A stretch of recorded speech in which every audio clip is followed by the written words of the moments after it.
বিশুদ্ধ ভাষাটা এত জরুরি যে আল্লাহ তাআলা তার প্রিয় হাবিবকে মায়ের বুকের দুধ থেকে বঞ্চিত রেখেছেন শুধু বিশুদ্ধ ভাষার জন্য।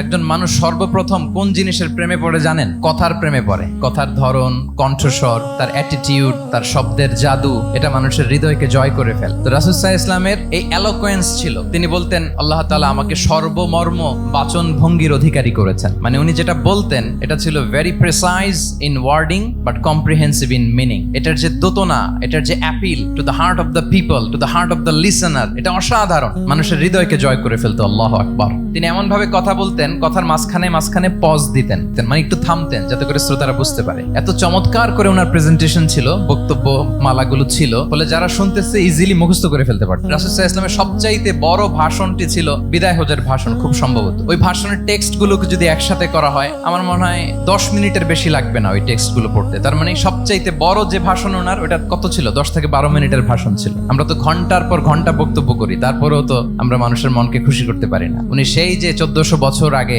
10 মিনিটের একটা ছোট্ট ভাষণ দিলেন, গোটা বিশ্ব আজও হাবুডুবু খায় ওই ভাষণের ভেতর, ঠিক কিনা বলেন? মাঝে মাঝে এমন আবেগঘন বক্তব্য উপস্থাপন করতেন, সাহাবারা অশ্রুসিক্ত হতো। আবার যুদ্ধের ময়দানে যখন কমান্ড করতেন, তখন তিনি রেগে যেতেন, উঁচু কণ্ঠে তিনি